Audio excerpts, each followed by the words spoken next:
Mitt Romney lashing out at President Trump as he gets ready to enter the U.S. Senate. He wrote an op-ed in the Washington Post saying the president's behavior shows he has not, quote, risen to the mantle of the office.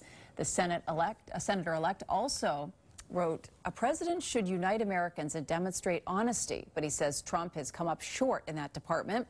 The president has not commented on the piece, but his campaign manager tore into Romney on Twitter saying, quote, jealousy is a drink best served warm, and Romney just proved it.